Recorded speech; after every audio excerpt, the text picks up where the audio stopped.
All right, hey there, folks. Even though convention signings and other live events are back on track, I figured I'd keep bringing book tour to you. So, welcome to Russ's Rockin' Rollercoaster, intriguing interviews with creative minds.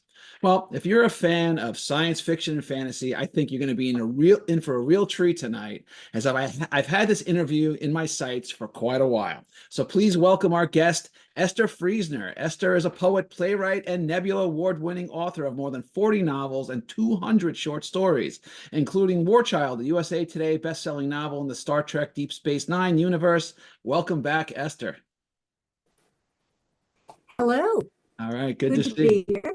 All right. So just a heads up to the folks at home, feel free to send me notes or questions you have for Esther in the chat box, and we'll get to a few at the end.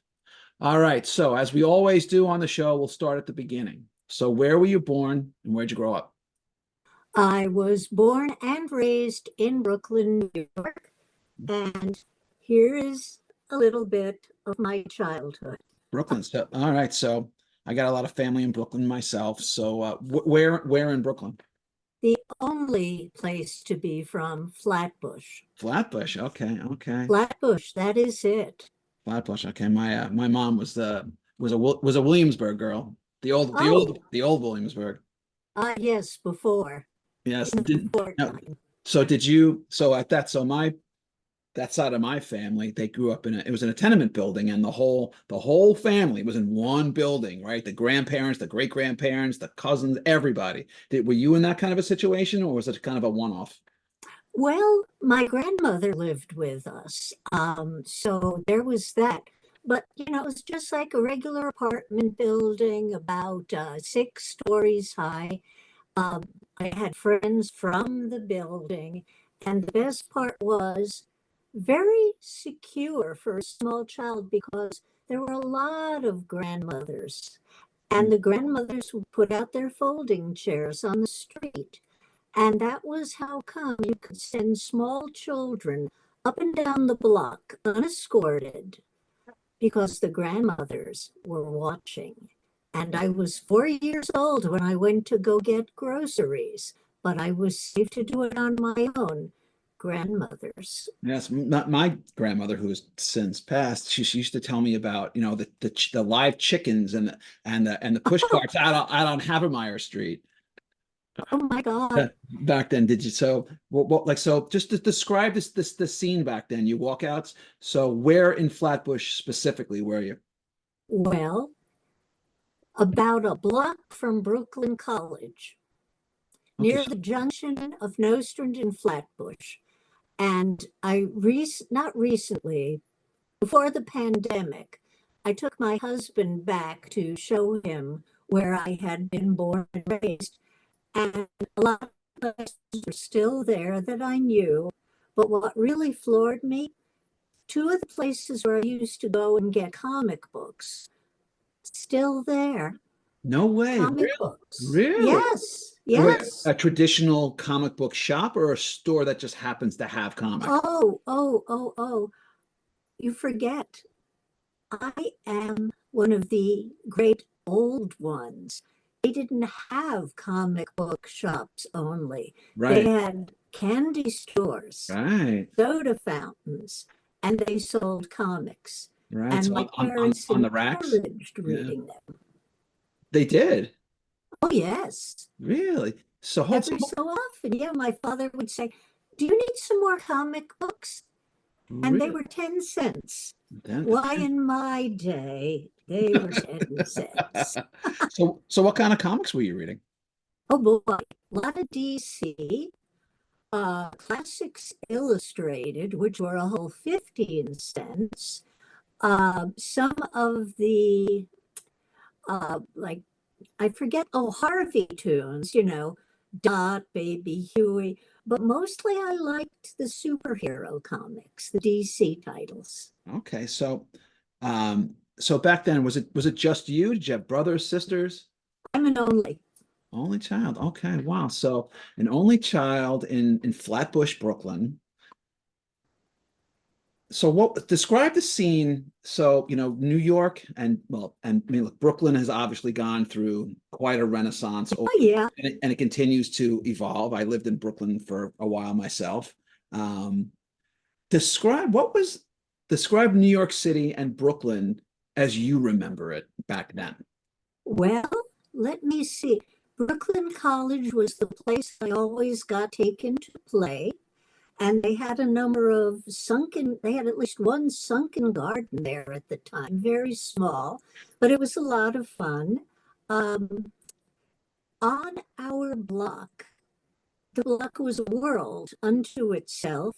You didn't even have to leave the block because on that one block, they had a clothing store, three bars, a greengrocer, a regular grocery store, a candy store, the public library, and a bunch of apartment buildings. So, another thing about Brooklyn back then, when I was in high school, I wound up dating. We saw each other twice, but he was Okay. much older. Yeah. Okay. And on the second date, he wanted to take me to Greenwich Village.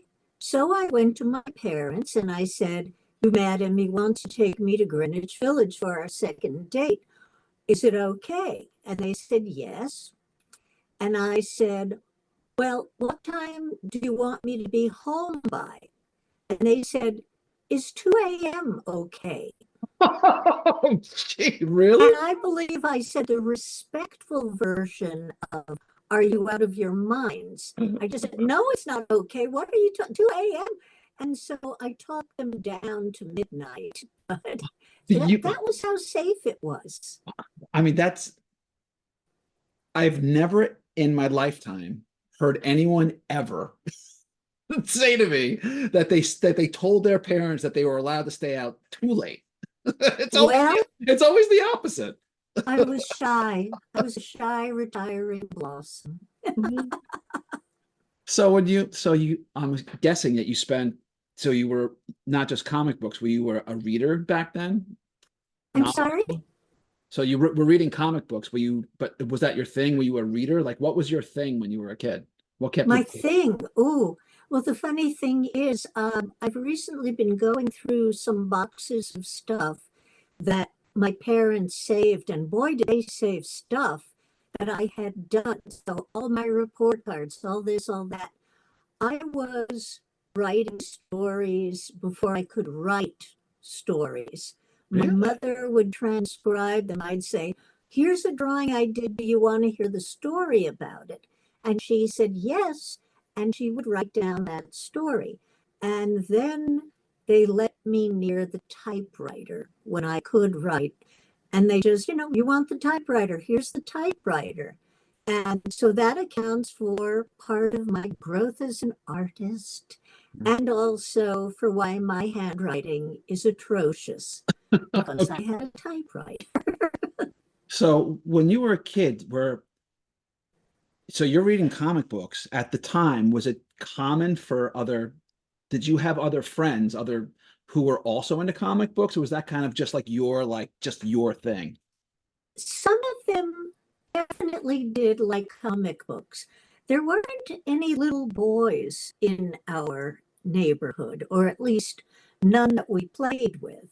But the other girls liked them, and every so often, when my mother was saying, "You have too many comic books now," I would set up on the street a little table and I would sell my old comic books for like a penny a piece. Wow. Okay. Okay. So, yeah, Yeah, you were a little entrepreneur even back then. yeah, yeah.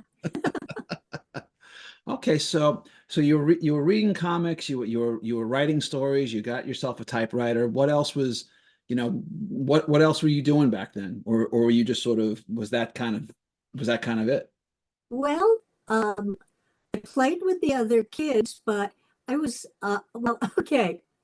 I wrote a story called Benny Comes Home. Okay. I forget where it was published.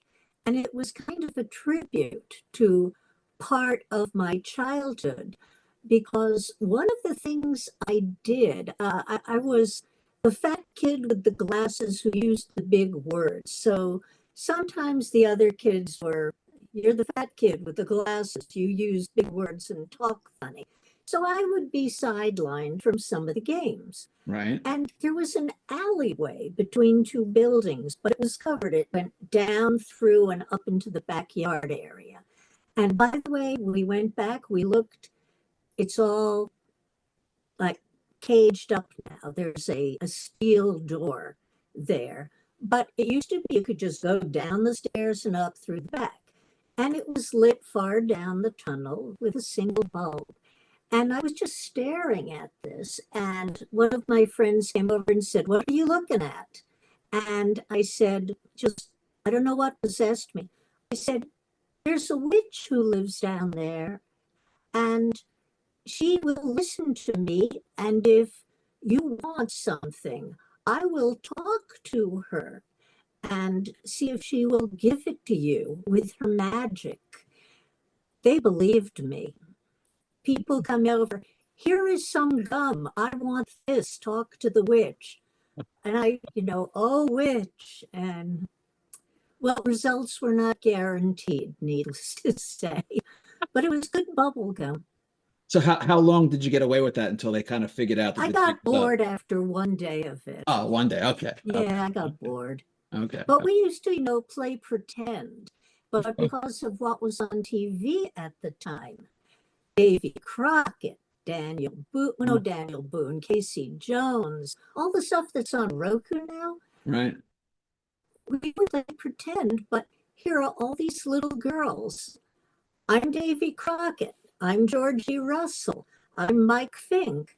And, it was just the sort of thing that would cause some people to clutch the pearls very tightly nowadays, Right. But we were just play acting, and it was a lot of fun. So speaking of, that's actually interesting. I hadn't thought about that in a while. I mean, I am old enough to remember we had a black and white TV at the beginning, and we had the rabbit ears because you couldn't get the signal in, right? So what was it like though during those, when you were young and the kind of the very early days of TV? Was it like really exciting that this new thing was here, or did the novelty wear off quickly? Like what was it like then? I do not remember being without a television set.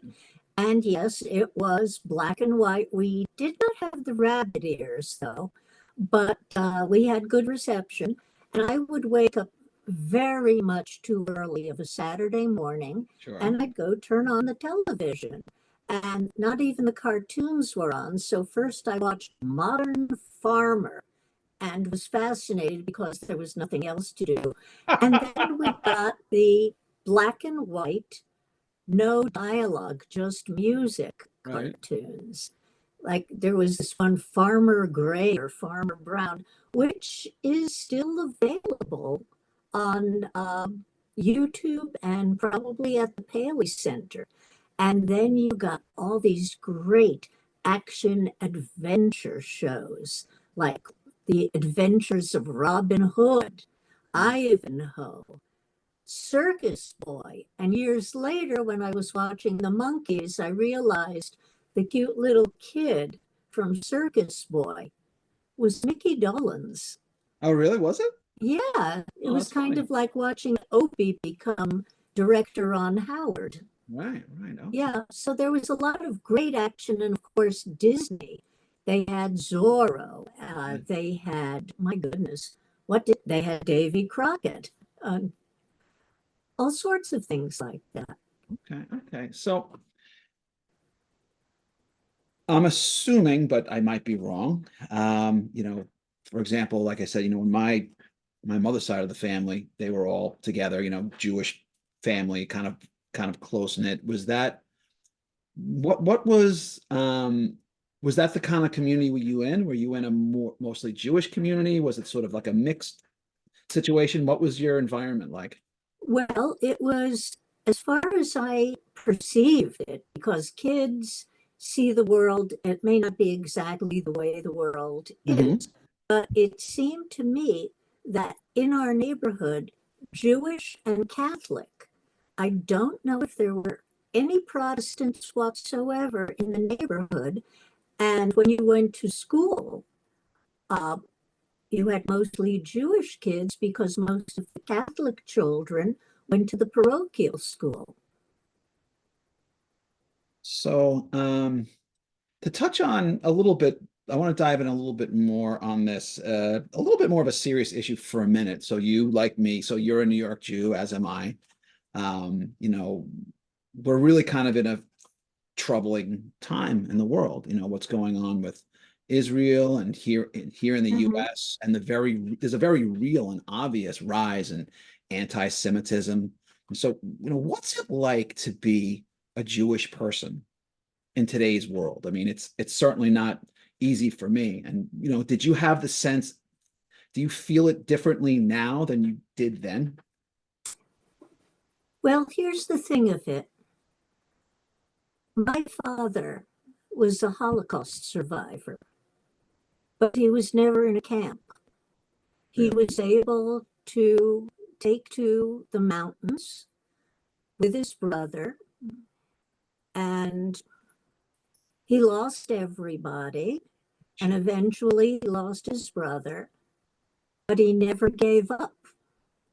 He was going to survive, and it was tough on many, many levels, but he got through it. He was very strong. And my mother was born here, and she had her challenges too, and she got through it. And I think medieval clerics, the medieval church, said that the biggest sin ever that you could commit or buy into, the biggest sin is despair. So I don't want to ever have to despair.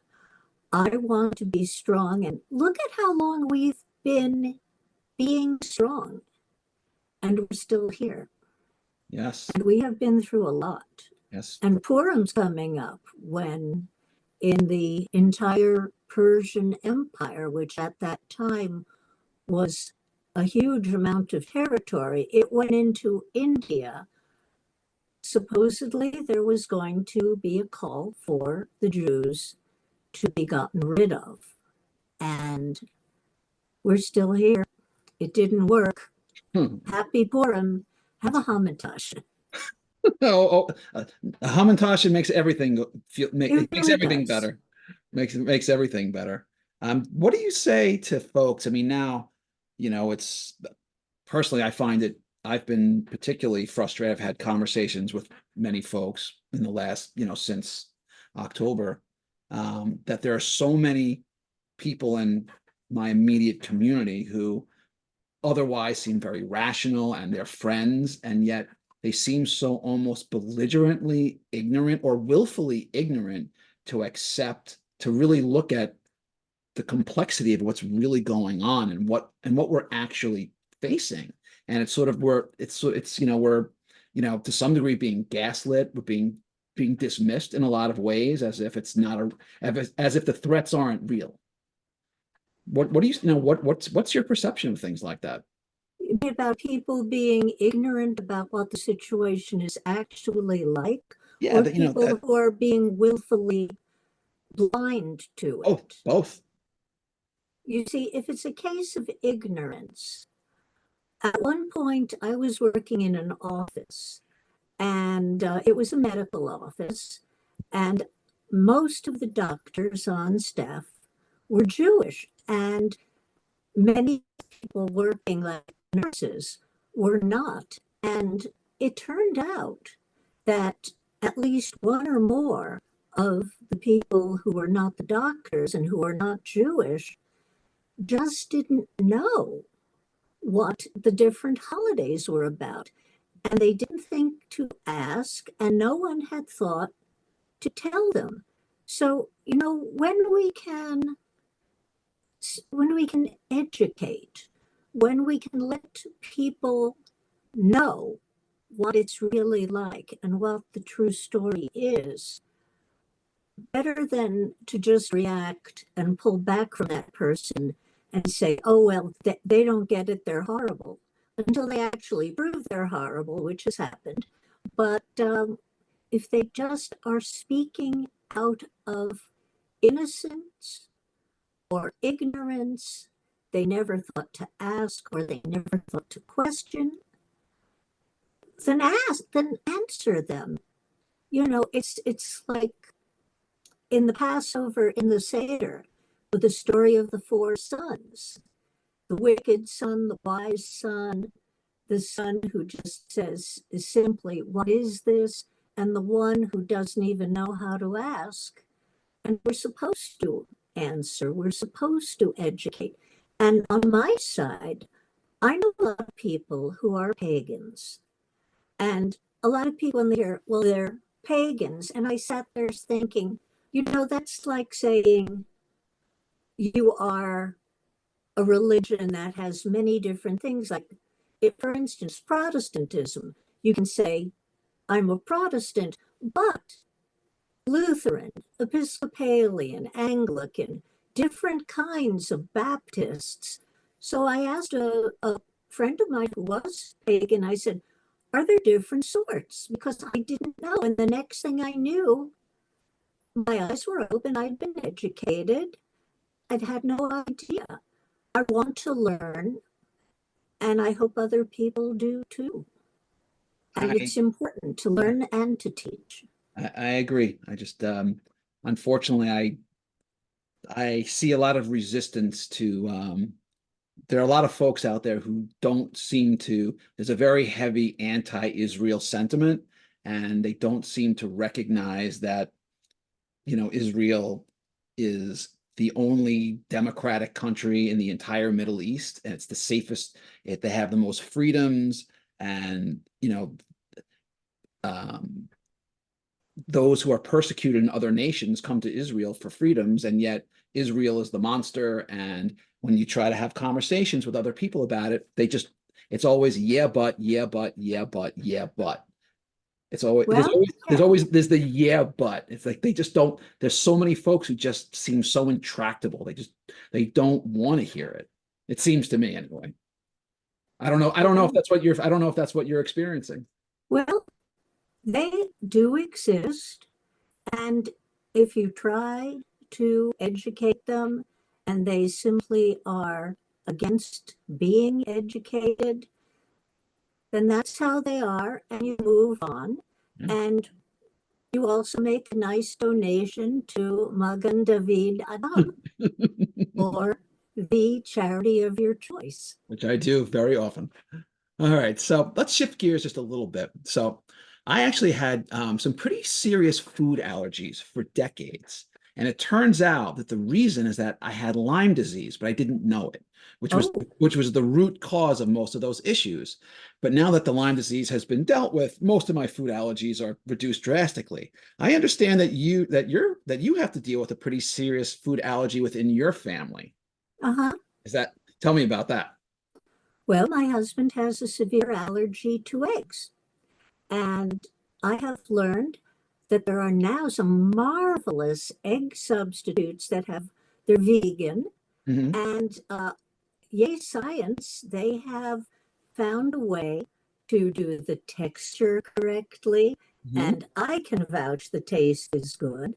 And I've been baking without eggs for, my goodness, long time.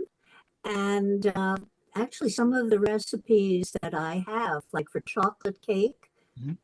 they taste moister than some regular chocolate cakes. I mean, how my understanding is that your husband's egg allergy is actually pretty serious. It is, but you know what? I think I'd rather not talk about that Oh, no problem. because, No problem. No problem. it's a privacy issue, but he Oh, sure. does have it, and I look out for him. So I have a question. So if you go out to dinner, so for years, all my friends would be like, "Oh God, here we go again," because I had all these issues with food, and because I had to be very careful. But I was eating what I was eating. It's a little bit less now. They still make fun of me, of course, but that's okay. That's okay. I could take it. So when you go out to a restaurant, and I would say, "Oh, you know, I had to be careful about gluten for a long time. It's not so bad now, and a few other. I'm lactose intolerant, but I just take the lactate pills. It's no problem." And it turns out recently I've discovered I'm allergic to sea salt. It really destroys my stomach. So I always have to like be very careful. So if you go to a restaurant, you say, hey, look, we've got an egg allergy situation here. It can't be like, well, we'll do our best. Like, do you find that restaurants in general, are they accommodating? Do they work with you? Because I mean, eggs is a pretty significant ingredient. Oh, I am very, very happy to say that now restaurants actually, when we get the bill, on the bill, it will say egg allergy. So they're progressing. Oh, wow. Okay. Sometimes, though, I like to fail safe it because one time we were somewhere and we had mentioned the whole egg allergy, and we mentioned mayonnaise because some people don't know that mayonnaise is an egg product. Right. And here came the food, and part of it was tea, very high class. And there were the little sandwiches, and there was something white and creamy in the sandwich. And I said, Hmm. is that mayonnaise? And they said, oh no, that's not mayonnaise. Don't worry. That's aioli, which is basically garlic mayonnaise. Right. So, yep, All right. Good for you. So you learn. there you go. So you went to college and you earned a PhD in Spanish. Yeah. So how did that happen? Did you always have an interest in Spanish? Did that come later on? Like, just how did that come to be? Well, my father became a Spanish teacher. Oh, And so I saw a lot of things in the house, a lot of books. I right. was allowed full run of the books. Okay. And yeah, now I did, when I was a kid, I had this silly dream. I wanted to be a writer Right. or an actress. Okay. Well, we know what happened. Uh, but I figured I didn't think I'd be able to make a living as a writer or an actress, even if I tried it. So I thought I would do well to have a career where I could be sure of being able to, well, earn a living. Mhm. And acting got sidelined. But if I wanted to write, I would teach. I would teach Spanish. And Spanish was and is a high demand language. Sure. So I thought I'd do that. And I did love the literature. Because your dad was a Spanish teacher, were you fluent in Spanish in your own home before you went off to college, or did you just have like the basics? Well, he always bought a copy of El Diario. So we had a Spanish newspaper in the house. And he used to tell his students, watch on the Spanish channel the soap operas. And there was one that I remember, No me quieren para ti. They don't want me for you. My mother would sit there and watch this with him. My mother did not know a word of, well, maybe a word of Spanish, and she loved the show. So I think that says a lot for well, I guess the way that drama can contribute to language learning. Oh, did she love that show? So I would watch that sometimes and read the paper and of course get into a lot of his Spanish books. Okay. All right. So let's shift again. So you started writing when you were old enough to walk, basically. So when did you get, really kind of serious about writing? Define All right. serious. So when did you start saying, okay, you know what? I want to start, I'm not going to dabble at this. I'm going to try to get published and really make a real effort at it. You know, I I do not know because it was very, very early and very impractical. I would make little children's books with crayon drawings in them, and my parents were very encouraging.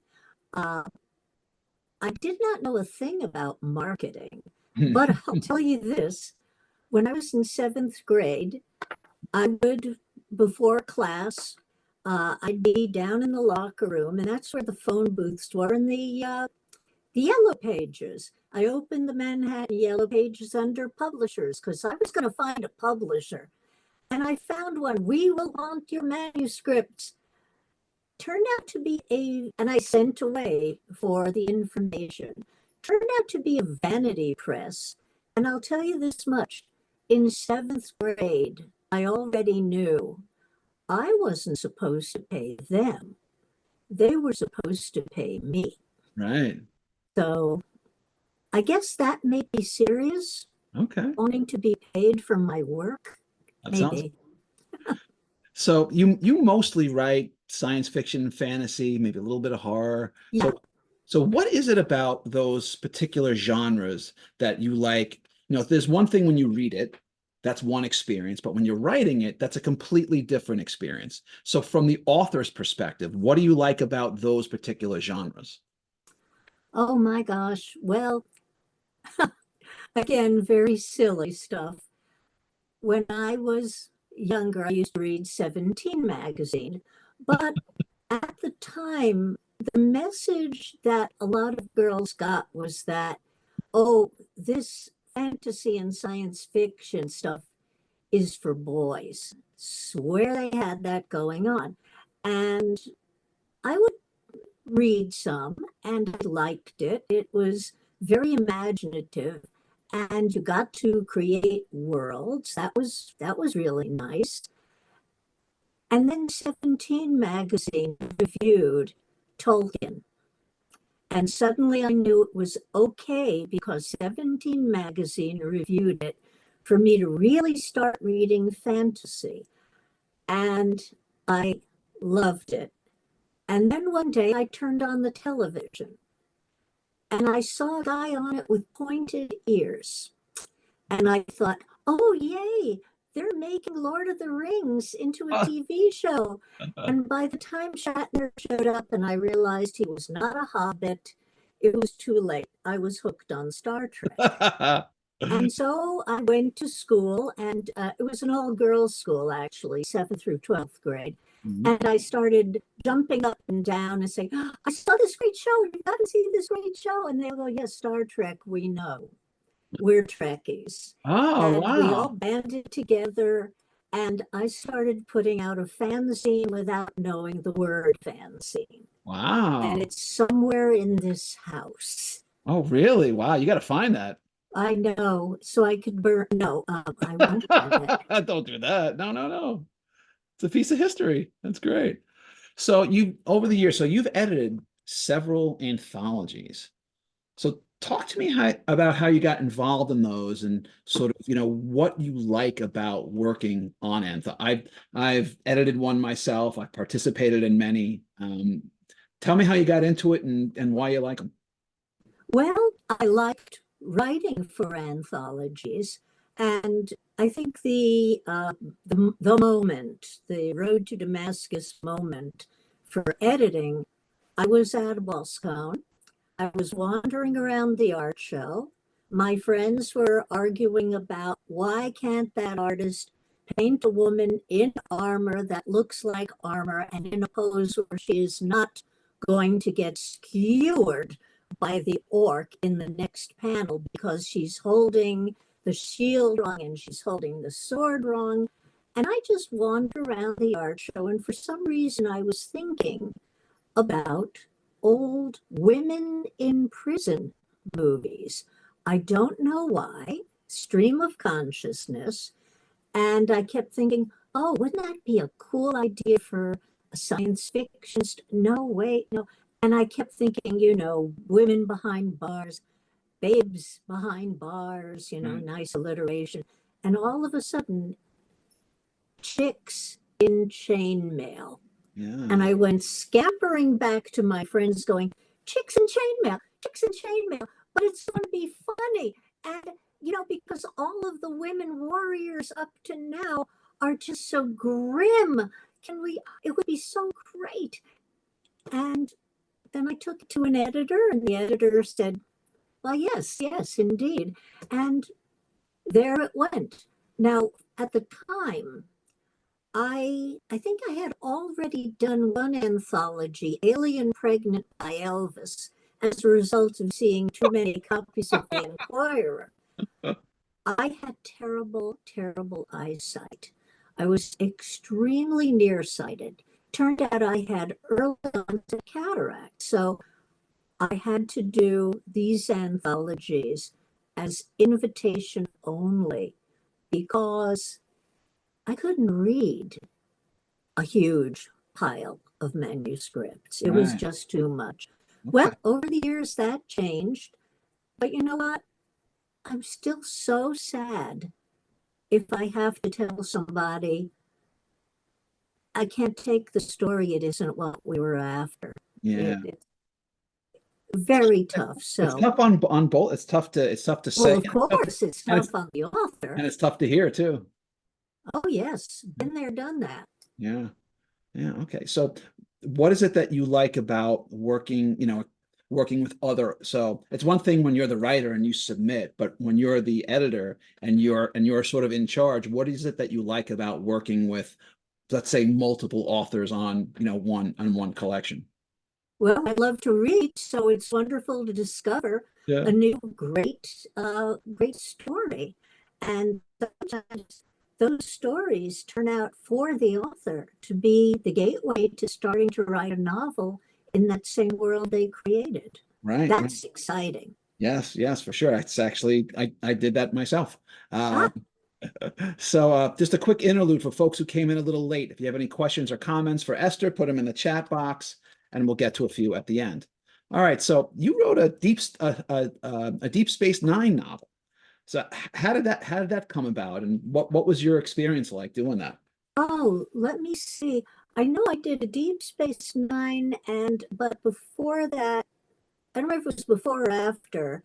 I did a Next Generation. Oh yeah, the Next Yeah. Generation came later. It was the one that had Gordy on the cover, Oh, really? and yeah, and well, what happened was the editor of the Star Trek novels at the time, John Ordover, approached me and he said, "Would you be interested? Are you up on Star Trek? Would you be interested?" And I said, "Oh, that would be nice. Yes." And it was a different sort of process because you had to turn in a plan for what was going to happen Right. in the book. And then you got good information back. Feedback is a word that has terrible connotations, but it is something that is necessary sometimes. Sometimes you're too close to what you're writing to be able to treat it honestly. So I got feedback in a positive sense and made changes, and I was very happy with it. Uh, I'm trying to think. No, that was the other book. Never mind. That's okay. So are you still watching? So there's been, Star Trek itself as the franchise broadly has had quite the renaissance in the last, half dozen years. Are you watching the newer Star Treks? Have you caught up? No, unfortunately not. I sort of wandered away, although I already noticed the poster back there. Mm-hmm. Unfortunately, I don't know what network that's on. Not even network. What service that is on? They're mostly on Paramount right now. Oh, okay. Well, we don't get that, but I did catch some episodes of that on an airplane, and Okay. I thought, oh my gosh, this is great, but it just didn't justify signing up for Okay. another service. All right, fair enough. So you also did a little playwriting. Yep. So talk to me about that. Well, my big success, I used to write plays when I was in the Society for Creative Anachronism, and that was fun. And at one point, and somewhere in this house, I have the video, at a convention, I got the all-star cast together to do a production of my medieval play, The Palace of Passion. So we've got Gardner Dozois, Susan Casper, Harry Turtledove, Susan Schwartz, Elizabeth Moon, on and on and on, a whole bunch of pros. performing a reading of this. But I actually had a play professionally produced a couple of times. It is called The Shame of Maudie Jones, and I wrote it for a Colorado theater that does, the old time melodramas. Oh, okay. And yes, so they sent me an acceptance and some money, and it wasn't enough money to get to Colorado, so I didn't get to see the play produced. And Oh. then we were going to Colorado years later when we could afford it, and they were producing it again. And we got there and they said, yes, we're producing it, but we've moved it to a week back, and we were leaving. So Oh. I've never seen my Oh professionally no! produced play Oh no! professionally No. produced. Oh no! So what's the gist of the play? I'm sorry? So what's the setup of the play? What's the plot? Oh, it's pretty standard, Maudie Jones is the sweet little blossom of the Colorado Rockies, and the evil Rodney Farquhar comes and takes her away to the wicked city. And of course, her sweetheart comes after her. All right. And evil is punished, good is rewarded, Okay. etc., etc. But you never got to see it live. I never did. I got to see readings of it at conventions, though, which was pretty fun. Oh, but it wasn't professionally produced. All right, fair enough. All right, that's great. But now it's time for a special segment on the show where we spin the wheel. On the wheel are 7 possible categories, including a few new ones I brought out for tonight's show. Wherever it lands is what you get. And the categories are Quantum Leap, Space Saver, The Truth Is Out There, Music Lover, Stranger in a Strange Land, Creature Feature, and everyone's new favorite, Kick 'em in the Junk. All right, you ready? Here we go. All right, what do we got for you tonight? And we got for you, let's go. We got, Quantum Leap. I always like this one. What have I got now? Quantum Leap. You volunteer to step into the Quantum Leap Accelerator, and you get to pick where you go and when within your own lifetime. Oh, within my own lifetime. Yes, to relive things, but taking the knowledge that you have now with you. What's your destination? Oh, anywhere I've been in my own lifetime, taking my knowledge with me. I'm going to go back to Tokyo. I'm going back to Tokyo. I'm going back to Japan. And with the knowledge I have now, I am going to go see a lot more kabuki. I am going to try to catch a no play because I've never seen that. I'm going to try to watch a performance of Rakugo because I probably won't understand a word of it, but I'd still like to be there. I'm going to go to a sumo basho because I found out about it through a wonderful book called The Joy of Sumo, and that educated me. And I would love to see that happen live. I am going to see festivals, and I am going to go all over Japan. I went not quite all over, but the year of the Worldcon in Yokohama, I went with a group of fans to various places. I will go back to the Japanese Alps, everything. So what year was it when you went? I don't remember.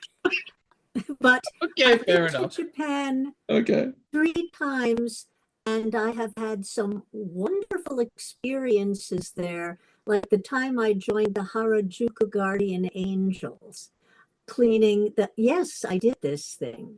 Do you want to hear about it? Wow. Okay. Would you like to hear about that? It's of course. A great story. Yes, please. Okay. My husband got sent to Japan on business. And he came home, he said, I always wanted to take you on a business trip. They're sending me to Tokyo. Would you like to? And he never got to finish because I was already pulling out the suitcase. So he was working all day, and I was wandering the streets of Tokyo on my own. And I believe it was Omotesando, which has been referred to as the Champs-Élysées of Tokyo. And I saw a bunch of tents on one side of this beautiful wide street. And I don't speak Japanese, but I had taken a little, not course, even a computer program. And it said, don't ask, do you speak English? Say, I don't understand Japanese. So I went over to the people there and I said, everyone, please pardon my pronunciation. I mean no offense. I said, Sumimasen, Nihongo ga wakarimasen. And they, which is, please excuse me, I don't understand Japanese. And someone spoke English. And I said, well, what is going on? And they said, we're the Harajuku guardian angels. We're picking up litter. I said, can I help? And they were very happy to let me help. I got a little ID card and tongs and a soda and a garbage bag and a cap. And I went out and I picked up some litter and I couldn't find enough litter. And I came back and said, I'm sorry, this is all I could find. And they said, don't worry about it, and gave me a t-shirt, and off I went. So I was helping the Harajuku guardian angels. It was a lot of fun. Good for you. All right. So now it's time to pick your poison. All right. I've got 3 choices for you. I'm not going to tell you what's behind each. A, B, or C. Oh, just like that. C. C. All right. So now for this next one, I'm going to find out if you've got thick skin. And I'm never totally certain that I get an honest answer when I ask this, because I've asked it many times, but I'm going to try again. So as writers, when we put our work and ourselves out there, criticism of all kind inevitably comes with it. The good, the bad, and everything in between. How do you honestly feel about critiques and reviews? Do you take them to heart? Do you let them roll off you? Or do some stick with you more than others? Well, I like to, first of all, figure out from the review if they actually read the book or the story, because sometimes no. And I like to figure out from the review whether they wish they had written it and they would have done it better. But if they're being honest, I'll listen. If it's a positive review, I will purr and purr and purr. If it's negative, I'll think about what they said. But the one thing I will never, ever do that I did when I was first trying to get published by writing stories in college, I'd send it off and I'd get a rejection slip, and I wouldn't write for at least 9 months because, oh my God, they rejected me. You know, not everything is for everybody. Some people just don't like a certain kind of story. For instance, I prefer psychological horror to more graphic horror. Right, me too. But, you know, I just kind of try to accept it. And if they're being honest, I'll try to read it honestly. All right, fair enough. All right, now I'm going to give you some truth serum. I got 10 questions for you. You ready? Yay. Okay, favorite flavor ice cream. What now? Favorite flavor ice cream. Chocolate. Okay, what's one food you will never eat ever for any reason? For any reason? Nope, never ever. Huh. Very hard to say. Liver is right up there, though. All right, I'm with you on that. All right, so this next one, I'm pretty sure I already know the answer, but I'm going to ask anyway. Bucket list destination anywhere in the world. Oh, Singapore. Singapore. Okay. So scariest movie you ever saw? The Haunting. The old version with Deborah Carr. Okay. If you These could have letters were written in chalk or a chalk-like substance. chalk likes this. There you go. If you could have one superpower, what would it be? Ooh, let me think. Invulnerability. Okay. Do you play any musical instruments? And if not, which one if you could? Oh, well, I do. The only thing I play is the recorder, but I'd love to play the piano. Okay. I think I know the answer to this one, but I'm going to ask anyway. Cats or dogs? Cats, but I love dogs too. Yeah, same here. Favorite cocktail? And if you don't drink, your favorite unwind beverage? Manhattan with extra cherries, the dark kind. Okay. All right, you can see a live performance, sports, music, theater, whatever, any seat, any venue, any time in history. What's your choice? I want to go back to London to the Globe Theatre that they have, reconstructed. Hmm. And I would like to see any Shakespearean play, but I really want Patrick Stewart to have a big part in it. Oh, okay. Now that would be And something. Yeah. Benedict Cumberbatch, or he would be good. Okay. All right. If you could get a continuation of any canceled TV show Ooh, ever, what would it be? oh, this is difficult. This is difficult. I I'm trying to think. Shoot. I'm sorry, I cannot think of which one. It is a plethora, a Okay. mental plethora. All right. Fair enough. All right. So we're going to go to our advice column. So you and I are both in the writing business. What's the best and worst writing advice someone ever gave you? Oh, my goodness. Okay, for the worst, that would be my creative writing teacher at college, where he said, Miss Friesner, Vasa girls shouldn't be writing about Star Trek. Oh, jeez. And the best was Yogg's rule. Money flows toward the writer. Jim McDonald, ladies and gentlemen. Indeed. All right. Okay. So I'm going to take some questions. There's nothing in the chat box. All right. So what I'm going to do here is I am going to share my screen and I've got some goodies to share with everybody. So bear with me just 1 minute and we're going to do this right now. Okay. So what, Ah, what am I looking at here? What are we talking about? Nobody's Princess. Yes. My first book for the Princesses of Myth. And what is that? So for those who don't know, tell us about it. Oh, okay. Well, I had written a story about young Helen of Troy, the part of her myth about where Theseus kidnaps her when she's 12 years old because she's that beautiful.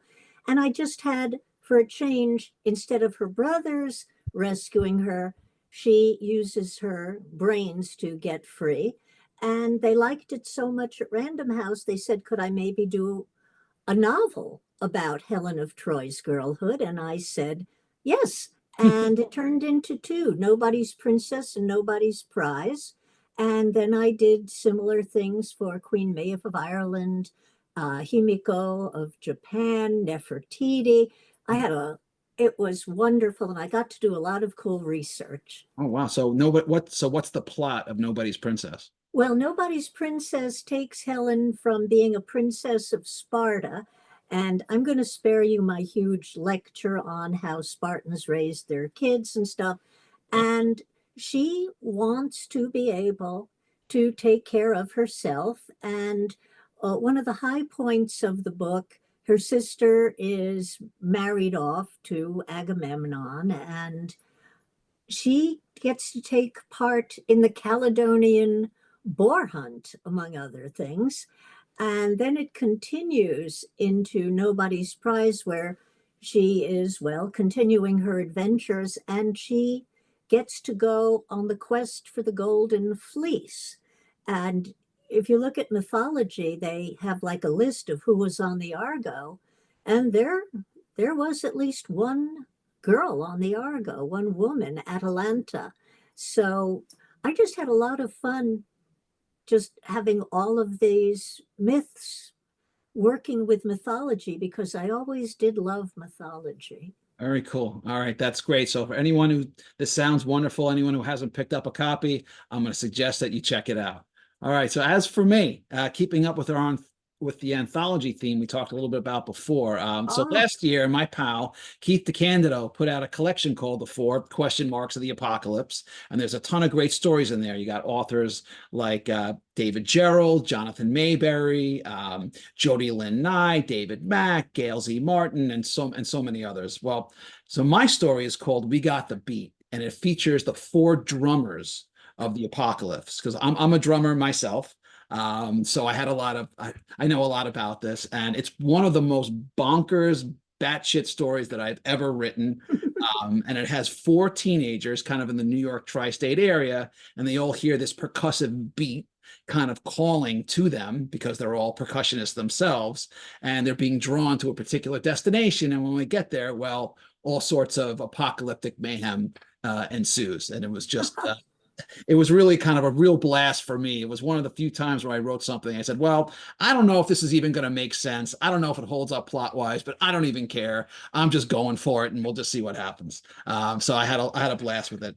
Anyway, so if you haven't had a chance to pick up the copy of the 4 question marks of the apocalypse, I suggest check it out. It's really it's a great collection and a lot of fun. All right, so that's our show.